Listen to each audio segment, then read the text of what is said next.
No species enters human space. Now the galaxy understands why HFY best sci-fi stories. There used to be a joke among the elder races of the galaxy. If you want to disappear forever, take a shortcut through human space. Back then, they laughed when they said it.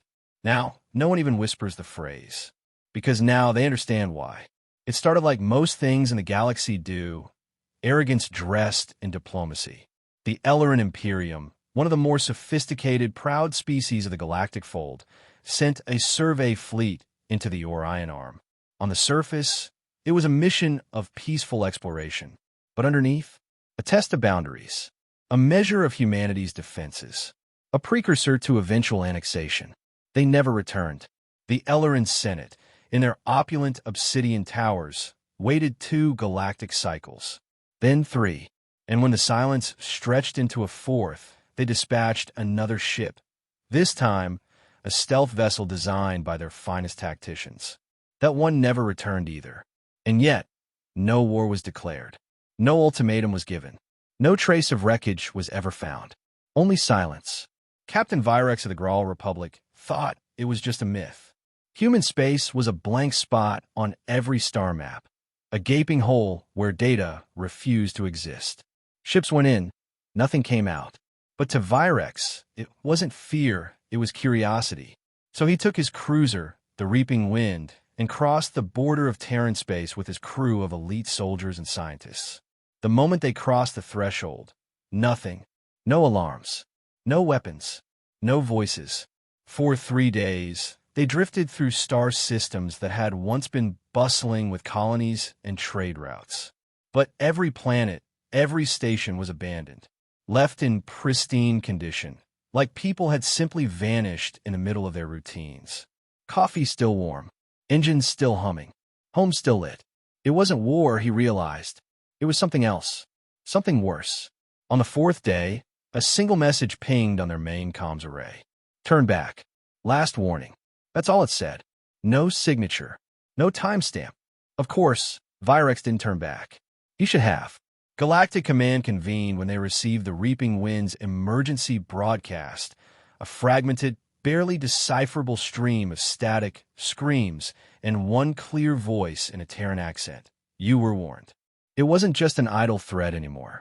The United Terran Confederacy hadn't been seen or heard from in 72 years. After the Resolution Accords, where humans helped repel the Zor Plague across 6 quadrants, they simply withdrew. They shuttered their embassies, closed their wormholes, dismantled their beacons. They vanished. Most believed it was a political move. Others assumed internal collapse. A few theorized evolution into post-physical existence. But now, with evidence mounting of eradicated fleets and ghost planets, the truth was undeniable. Humanity was still here, and they didn't want to be found. Ambassador Kel'Thas of the Varn Dominion, a being known for his neutrality and wisdom, proposed a diplomatic mission. Let us speak to them, he said before the Council of Races. Surely they will listen to reason. We must understand what happened. He assembled a delegation of peace envoys, translators, and cultural historians.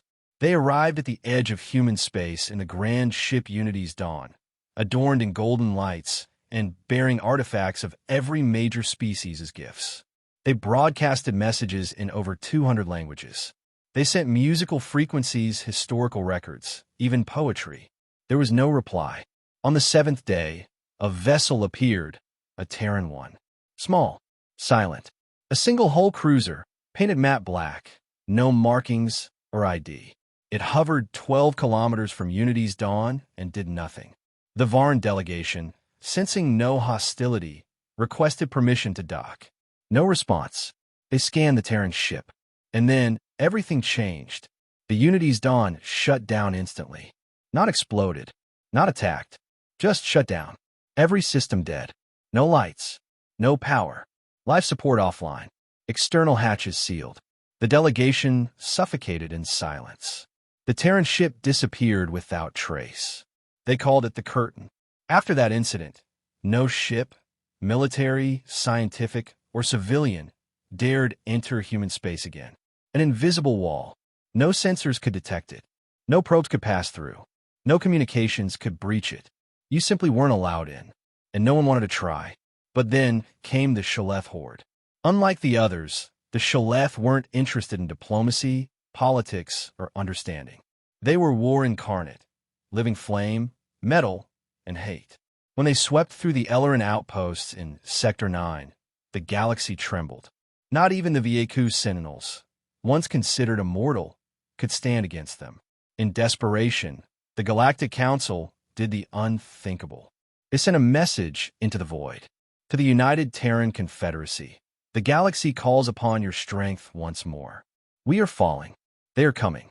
Please help us. For 29 days, there was nothing. On the 30th day, every comms beacon in every system blinked once. Then again. Then they all went dark simultaneously. An hour later, a transmission arrived. Visual only. A face. Human. Female. Mid-40s. Scarred. Composed. Wearing a matte black uniform with a silver insignia no one recognized. She said one sentence. They crossed into our space. They won't be crossing out. And then the stars ignited. The Shal'eth Armada, 12,000 ships strong, had entered human space through the Nari spiral rift. They expected resistance. They hoped for battle. What they got was extinction. Drones appeared first. Millions of them, swarming like angry atoms, blindingly fast and vicious. Not controlled, not piloted. Autonomous war machines that acted with lethal, calculated precision. They disabled Shal'eth weapons mid-charge. Imploded reactors before they could detonate. Hijacked navigation systems to slam warships into their own carriers. And then the real Terran fleet arrived. Not ships, titans, machines the size of moons, cloaked in technology that didn't even register on known spectrums. They didn't fire lasers or missiles. They used gravitational compression weapons, collapsing space around the Shal'eth, crushing them with the force of 1,000 suns. It wasn't a battle. It was a message. The entire invasion fleet was gone in 3 minutes. Not disabled, not defeated, gone. Their systems, fleets, and communication nodes across the galaxy received one final transmission. This was your only warning. Stay out. After that, human space was relabeled on every chart, every map, every diplomatic database in the galaxy. Not as a sector, not as a territory, as a warning. No entry. Ever. No species questioned it. No races debated it. Even the warlike Rosari Empire removed their patrols from the human border. The galaxy had remembered what it had forgotten, that humanity wasn't just a race. They were a force that did not negotiate, a force that built peace, not because they were weak, but because they had grown tired of destroying. A force that once walked among the stars with open hands, but now stood watch with a closed fist.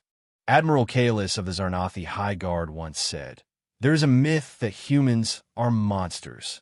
It is wrong. Monsters kill for pleasure. Humans kill only when they must. That is what makes them terrifying." 50 years later, when younglings are taught galactic history, they're shown the faded banners of extinct empires, the ruins of great wars, and then the Terran border. And the lesson is always the same. Never enter human space. And now everyone knows why.